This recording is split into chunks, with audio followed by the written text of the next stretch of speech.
yom ba goyanga umono sosan bala aba German ba goyanga jingso wanglam lam bala hayanga achu yung khongkam bua namane corruption phabu kaya angau de ning ma yabu kaya adui de ning ma yabu kaya tau namama bo yung sim tau yangi hayanga moi he manu tau yangi tau jinna tau yung mo mai okay ini ngau li adam jahilak pe ngau man de somna tau lenga bible report chari ya atau jinga helak hayanga tau pe angau de achinga hilak pa atau hi dai bonang ki atau ma youth pastor personal register yidogu jingna yamdo yidogu jingna hadawa mayang bu wongbung neo nena hayang hadawa men again new sa siji hayang bu youth pastor tai bu ba hadaw leng do u ja sa awang ne hadaw pha taw ma lai wan de hadaw se mong yung mo daw lak jingna taw ma jam et ne nenga hadaw ma mingi ya ne se yang hadaw hi yidogu jingna youth pastor personal hadaw register file hadaw de men thane me hang lang ona doga hadaw ma report khong kong wang moi ba yidogu la hayang bu again ma total hadaw hi mo taw mo na taw kai hadaw ma office beres ai ji de hadaw li khong kong bu chang hi ming hayang bu taw ba yang phai ma wang teng yi mo ma wang teng yi ata mo ma hang yi de ma pai taw chen da wa hadaw hi bang youth ministry ma again ma ding do atam taw ba yang phai ma again ma ding do atam absent ngenya bu cheng ma yong ma apong yi do bu khi sa alang nan de amen phala ko yiji apong yi do bu jin len bu ada absent ngenya bu ane na do men yi men bu effect ne me bu ma ba do yang yun lam be jam seng ngo yang hadaw mai de yi umon pa jam seng ngo ya hadaw mai de yi hadaw hi ngo yi mai la de seng ngo ta bu ma taw pung de yu len bu ma tini taw dai bu isam men yang bai ka da mini mai won dum bu ngo na ok hayang bu asung wan de men dum bu lan hagi taw absent ngin ja da hi bu yi pha ok bu jene men yi ok sing yi na ga la no ba bu chen no hadaw hi bu mai yang na ga taw kai hadaw pung ne yu bu jene hadaw len de bu lan na mong me ta ta ke taw man be so ma hangi leng yang ki iman hagi de bu hagi bu ja se aw yu mong me ta ta ki adam ngo ne khwa dam me ta man na len na ba ngai ni tuman hu ha yum nan chang ong la kai taw jene semai bu ba leng ga do bu hadaw na hayanga taw semai se de na la chana do ina hayanga taw ba jam sa akeng yu ma taw hem lo kha le bu jing na hadaw chi bu taw hadaw accept ne na lan hem lo ku cham doi ngai hayang bu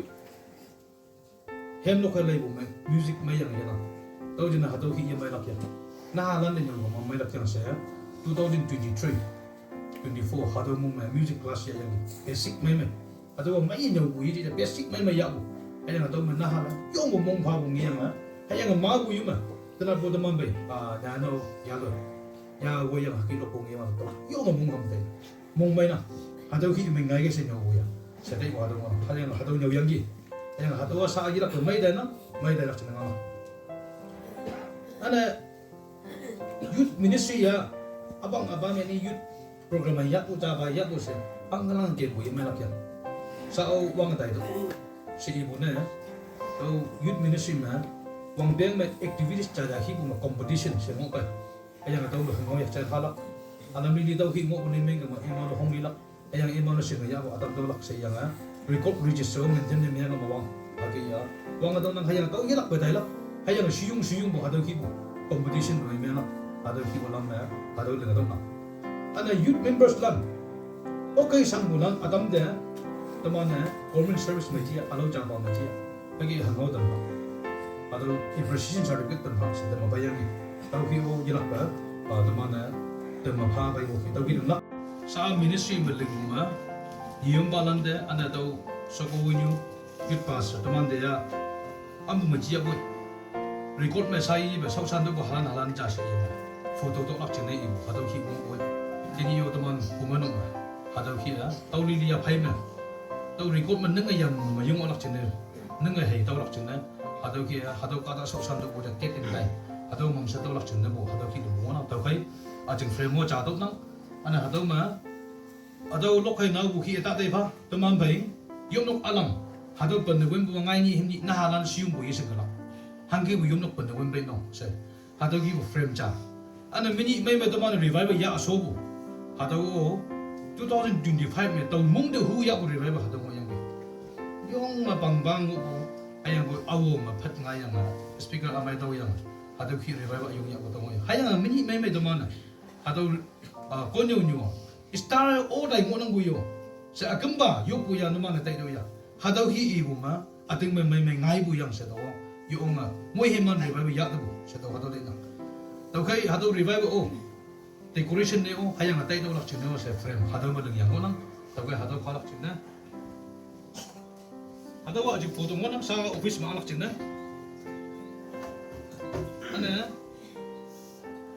sa ibu hado ngonang yung nok teman alang ba pen wen bu ngai ni him ni na la na hado tai do lak office me hangge bu yung nok pen wen ba no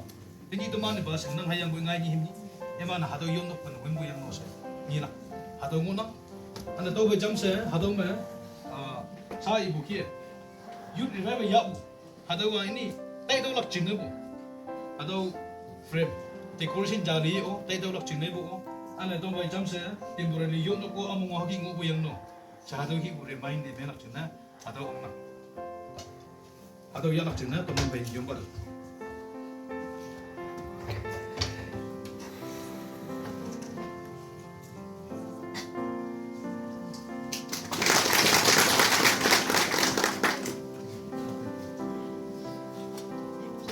Atawa jam se sausa na baibu nau si semai bu nau ya semai bu na atau lagi na tau kai youth office peres executive hado moi na na sausa doi dengan baibu au bio yi be ba anak chengna ane tau jam bai wan de tau hado ya ba nama nama yang yem ne hado photo ambu mesi hado si yung bo awe sing sekolan temana sekolan na ambu me usulak kai no tau ki ya hado ki ya office ma amak chengna tau bai bu youth office me abong de bai lak kai ang youth pa do ne ne yang atai kuman office me tau ki bai gal tau an de yang ma tau lak chengna hado youth land de hado president de yang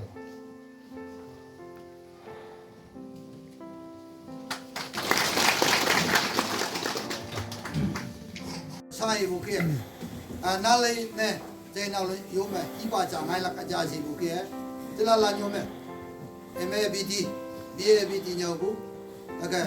ka wa nga ba na la bu ngai ta ba moi ma ba yo to ba church building tu buli mai ya ta ba ya ta bulim ne em tu so sa i de bu me no jing ka pong ka phanam to me ka wang ka so me ye la pa cha lon tam si o sa anh yêu có ta khai bây giờ bằng chim mẹ hoàng beng lim mong mẹ à chào nóc liền khai